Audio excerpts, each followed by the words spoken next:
Rebecca Christens, and I decided to video my post since it is about online learning. So first I wanted to dispel a few misconceptions about online learning. It's often thought to be impersonal, detached, less engaging compared to traditional or in-person environments. However, as someone that has thrived in online learning environments myself, I can confidently say that this couldn't be further from the truth. It really does depend on the learner and the teaching strategies. In fact, online learning can offer flexibility, accessibility, and the potential for individualized attention that traditional classrooms may not always have the opportunity to provide. It provides an opportunity for us to connect in ways that go beyond the confines of a physical classroom and really give us a personal connection that can be quite remarkable. And this is actually something I talked about at work today when we talk about the mental health of BIPOC people, BIPOC, how some online platforms that came about after the pandemic has really increased our ability to be connected. So, of course, in this post, I'll talk about how we can harness these strengths to maintain a consistent presence in an online course, creating a truly engaging and effective learning environment. The strategy will revolve around three key pillars: social presence, cognitive presence, and teaching presence. So at the beginning of the class, to establish a social presence, I would share a brief personal introduction through a video or a message like this one. This could include my professional background, my personal interests, my personal experiences, any unique things about myself to kind of engage the students to also share similar things about themselves. And that would help the students to hopefully see me as a real person and create a human connection. For teaching presence, I'll provide a clear syllabus, warm syllabus, and a course structure, setting expectations for interaction, engagement, and how I will be available for meetings, discussions, or consultations. In order to cultivate cognitive presence, I'll introduce the key themes or questions, assign initial readings, and give a pre-assessment to understand prior knowledge and to help shape the course. Class, I will maintain social presence by encouraging the sharing of thoughts, experiences, perspectives, and questions, and by fostering a sense of community through respectful interaction. And I think with online learning, there's a lot of opportunity to do that, whether it's through discussion boards, which can take many different forms, videos like this, group projects, which again can take many different forms, and also just collaborative assignments.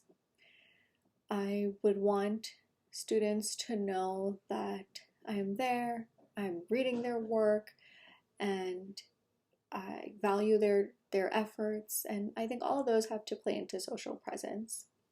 I will uphold the teaching presence through regular check-ins. That could be through discussion posts, through emails, and more. Give timely and meaningful feedback, as we've learned from last week that is so important for learning. And then myself, learning and adapting to learning needs of students because they're all different. I will guide cognitive presence through ongoing and personalized feedback, challenging the connection of course content, course materials with real-world situations, and encouraging collaborative learning, as I said before, and supporting the understanding of the course content. And I would do a lot of that through assignments that encourage reflective thinking and reflective feedback. At the end of the class, which is a little bit of a strange way to put it for an online course, but still very important for social presence, I'll appreciate the contributions. Make sure that students know that I appreciate their contributions and their participation and also their perspectives. and I could share a concluding message or video summarizing our journey together. For teaching presence, I will provide a review of the course and offer any guidance for further study. I think that maintaining that connection of mentorship after they're no longer students of that particular teacher could really go a long way for professional development. I would maybe provide some potential application opportunities of the knowledge that they've gained throughout the course. For cognitive presence, I'll encourage reflection, as I said before, and asking to maybe share key takeaways, to share their understandings or how they plan to apply what they've learned in the course. Online learning does have its challenges, and engagement can be a significant one, but rather than viewing it as an obstacle, I see it as an exciting opportunity. I'm committed to leveraging the strengths of online learning to cultivate an inclusive and engaging community. And through regular or through varied, but definitely interactive communication, and by personalizing learning to student interests and their experiences, I think we can make the material more engaging. And of course, by being flexible and responsive to student needs, we can enhance the advantages of our learning environment. While engagement can be challenging in any learning setting, actually, I'm excited to create a meaningful, effective learning journey for all of us, whether it's in person or online.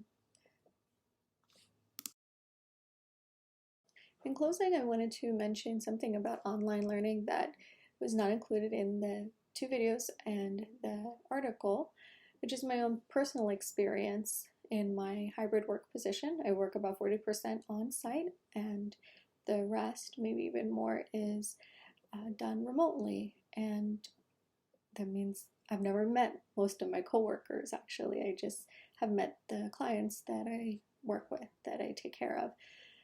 And I've actually found that the skills required I have learned through my online courses, and the competence is because I have had online courses when it comes to educational delivery to patients. So when we teach on an online platform, we're also teaching the skills on how to be prepared in a very quickly changing healthcare landscape.